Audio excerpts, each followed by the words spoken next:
안녕하십니까, 박사입니다. 본 월드리딩 채널은 수익이 정지됐지만 시청자 여러분께 국제정세를 보는 보다 넓은 시야와 정확한 팩트, 분석을 전해드리겠습니다. 이번 방송도 그런 차원에서 세계가 어디로 가는지, 힘이 어디로 실리는지를 전해드리겠습니다. 요 며칠 새 벌어지는 일들을 보면 러시아, 중국, 그리고 글로벌 사우스 진영이 집단 서방을 압도하는 모양새입니다. 우선 러시아, 중국이 서로 약속이라도 한 듯 미국의 뺨을 후려쳤습니다. 9월 23일 러시아가 사정거리 18,000km의 대륙간 탄도탄 사르맛을 시험 발사했지만 실패했습니다. 그러나 푸틴 대통령은 여기에 주눅들지 않고 수정된 핵 독트린을 발표해 서방 세계를 공포에 떨게 만들었습니다. 이어 9월 24일에는 중국 로켓군이 태평양을 향해 동펑 31 AG ICBM을 발사했습니다. 발사는 성공적이었고 로켓은 12,000km를 비행했습니다. 처음엔 중국이 발사한 ICBM이 뭔지 몰랐지만 탄체를 분석해본 결과 동펑 31 AG였습니다.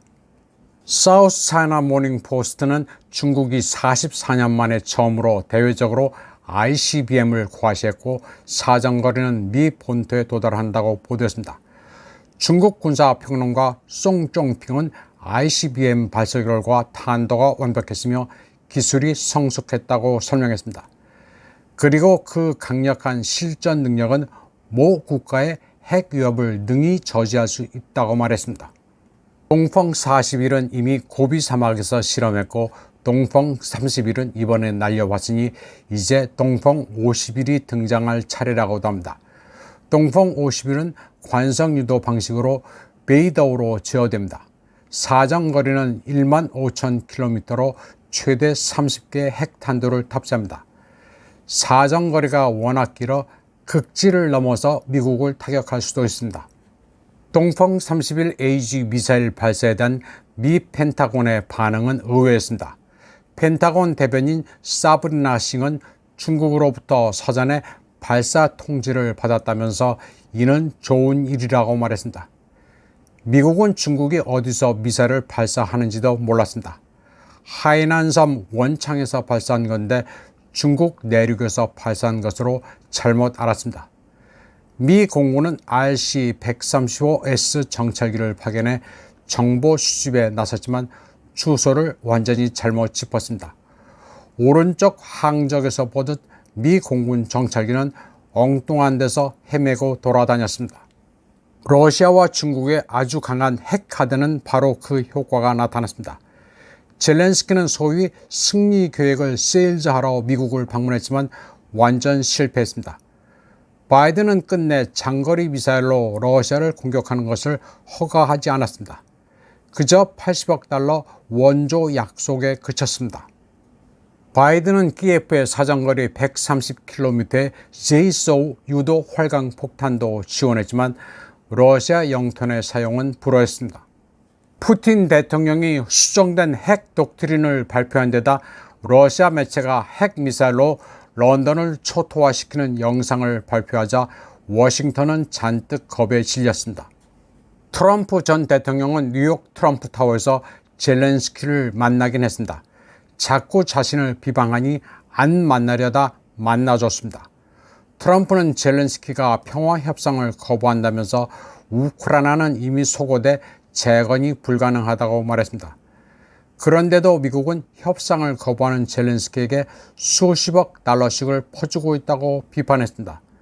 그러면서 젤렌스키는 가장 위대한 세일즈맨이라고 말했습니다.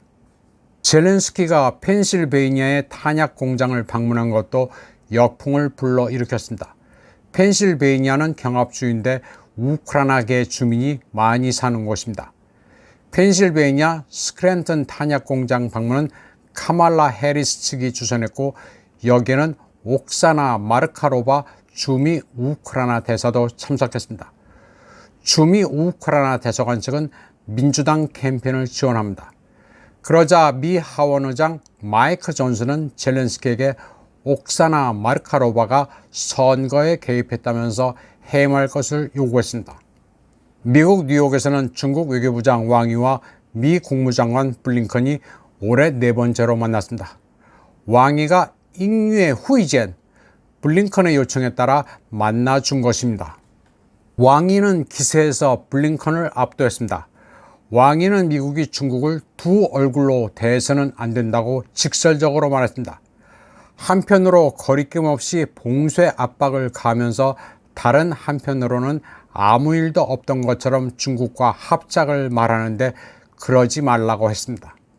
블링컨은 이에 앞서 러우 전쟁의 와중에 중국이 푸틴의 전쟁 노력을 돕고 있다고 비판했습니다.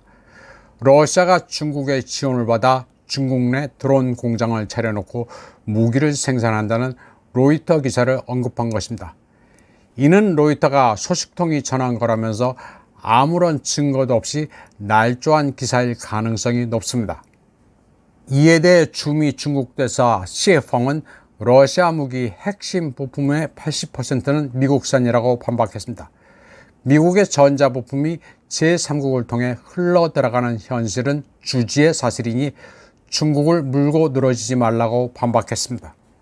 왕이는 이 자리에서 타이완 문제도 언급했습니다. 그는 타이완 정세 최대 위험은 라이칭더 즈류가 점점 창궐하면서 타이완 독립의 길을 가는 것이라고 말했습니다.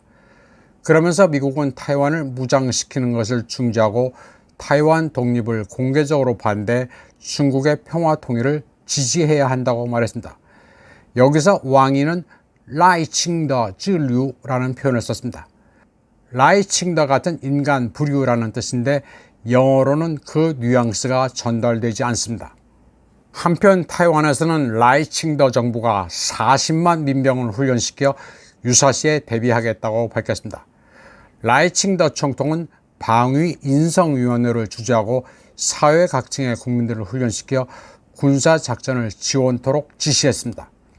예비역 군인이나 의무경찰, 소방대, 자원봉사자 등을 동원한다는 건데 타이완 내부에서도 말들이 많습니다.